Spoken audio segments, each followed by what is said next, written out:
7 फेरों के 15 टुकड़े, कत्ल की खौफनाक कहानी शुरू होती है मेरठ के ब्रह्मपुरी इलाके के इंदिरा नगर के इसी घर से, जहां पर एक पत्नी अपने प्रेमी के साथ मिलकर अपने पति का बेरहमी से चाकू घोंपकर कत्ल करती है और उसके बाद लाश के 15 टुकड़े करती है और फिर उन टुकड़ों को डंप करने के लिए पानी के एक बड़े ड्रम में टुकड़ों को रखा जाता है और उसके ऊपर से सीमेंट का घोल भर दिया जाता है। लेकिन आखिरकार पुलिस इस पूरे खौफनाक मर्डर केस से पर्दा हटाती है और आरोपी पत्नी और उसके प्रेमी को गिरफ्तार कर लेती है। दरअसल जो प्रेमी था वो साहिल था, पत्नी का नाम मुस्कान रस्तोगी है, जबकि जो पति है वो मर्चेंट नेवी में लंदन में रहता था और वहीं से कभी कभी वो आता था। उसका नाम सौरभ कुमार राजपूत है। साल 2016 में सौरभ की शादी मुस्कान से होती है। दरअसल सौरभ ज्यादातर लंदन में रहते थे और उसके बाद कभी कभी वो मेरठ में आते थे और सौरभ की मुलाकात 2016 में मुस्कान से होती है, जहां पे दोनों का प्यार होता है। लेकिन परिवार को यह रिश्ता नागवार गुजरता है, जिसके बाद परिवार शादी का विरोध करता है। लेकिन सौरभ जबरदस्ती परिवार के खिलाफ जाकर मुस्कान रस्तोगी से लव मैरिज करते हैं। इसके बाद अक्सर वो लंदन आते जाते रहते हैं और मुस्कान यहां पर रहती है। लेकिन 2019 में जो मुस्कान है वो और उसके पति सौरभ को जो परिवार है वो बेदखल कर देता है संपत्ति से और उसके बाद उन लोगों को वहां से निकाल देता है, जिसके बाद वो लोग ब्रह्मपुरी के इस घर में आकर के रहते हैं और यहां से जो बच्ची उनकी थी 6 साल की पीहू, वो भी स्कूल जाती है।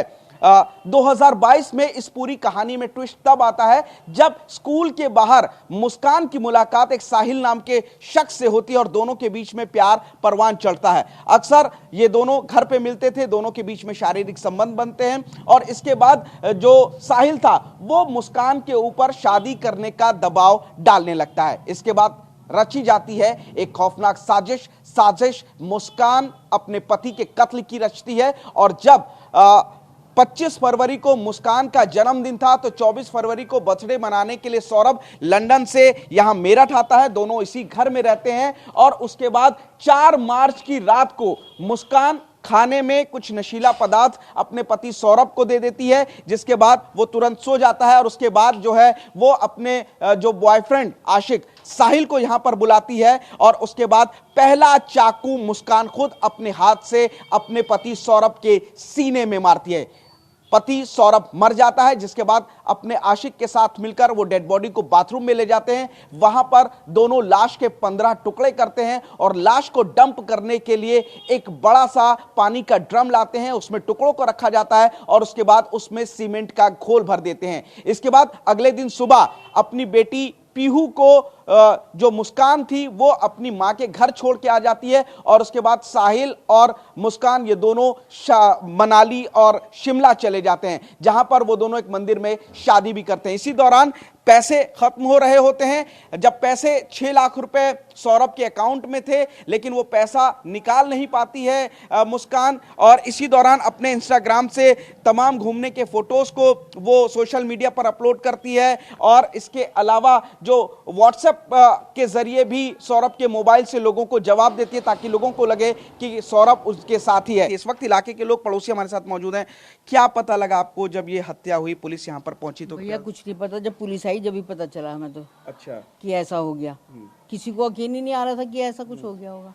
कभी आपने जो आरोपी था साहिल, उसको आसपास ये घर पे आते जाते देखा था? हाँ, वो सुबह शाम में आता था ऐसे ही, कभी कभी सुबह 7:30 बजे, कभी दोपहर में, कभी शाम को 2-3 बार ही आता था। क्या बताता था रिश्ता, कोई कौन है क्या है? सुना था ऐसा कि भैया बताती है, पता नहीं भैया क्या था। अच्छा, मुस्कान अधिकतर बाहर नजर आती थी, लोगों से बातचीत, पड़ोसी आप लोगों से बातचीत? किसी से नहीं बात करती थी। किसी से नहीं?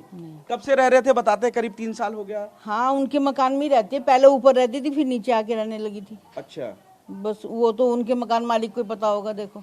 अच्छा, पर रहती थी 3 साल से। अच्छा, जब उसका पति आता था सौरभ, देखा भी नहीं भैया, पति को कभी नहीं देखा? नहीं, कभी नहीं देखा।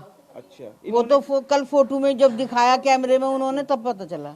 अच्छा, तो ये पड़ोसी हैं जिन्होंने पति को कभी नहीं, और लोगों से बातचीत करते हैं। आप से ने कभी देखा उसको, साहिल को आते जाते यहाँ पर? नहीं नहीं नहीं, साहिल को नहीं देखा आपने? वो जो दूसरा जो प्रेमी था, प्रेमी। ना मैंने उसको नहीं देखा। अच्छा। हाँ सुना था लेकिन देखा नहीं हमने कभी भी। अच्छा, पति जब यहाँ रहता था तो देखा किसी को आते पति जाते? को भी नहीं देखा मैंने, तो आज फोटो में देखा अखबार में ही। अच्छा। वो निकलते ही नहीं थे, पति तो कम आता था ना, वो कहाँ आता था यहाँ पे। तो ये जो मुस्कान थी, लोग आप लोगों से बातचीत करती थी? नहीं नहीं नहीं, बिल्कुल भी नहीं। नमस्ते, दुआ सलाम? ना कोई मतलब नहीं उसे, अंदर ही रहती थी वो। अंदर ही रहती हाँ, थी। हाँ। जब पता लगा इस तरीके से मर्डर हुआ, पुलिस आई है, आपके पड़ोस में कत्ल हुआ, कोई बदबू आई, क्या आप लोग इस बारे में सोचते हैं? उसने जब टुकड़े करके उसके ऊपर सीमेंट ही डाल दिया, जमा दिया, तो बताओ कहाँ से बदबू आएगी उसमें। साजिश तो देखो कैसी करी है, सीमेंट बताओ डाल दिया घोल के, हद हो गई। अलग होता ना फिर तो आती, उसने सोच समझ के काम कराना है। अच्छा, सोच समझ के किया। हाँ कि देखो सीमेंट डाल दूं तो बदबू नहीं आने की ज्यादा दिन तक। अभी पता नहीं सुना कहीं घूमने चली गई थी।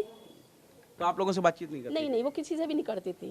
कहते रहे हमने तो फोटो भी आज देखा है उसका अखबार में, उसके पति का भी, तीनों का ही।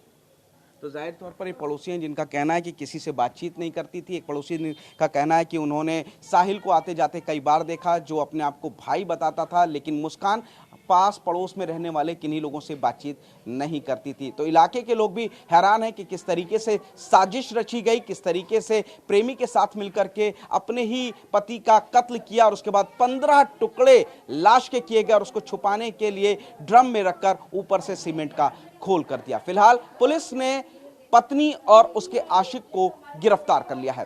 कैमरामैन खुर्शीद और अनमोल के साथ पुनीत शर्मा, टीवी 9 भारतवर्ष, मेरठ।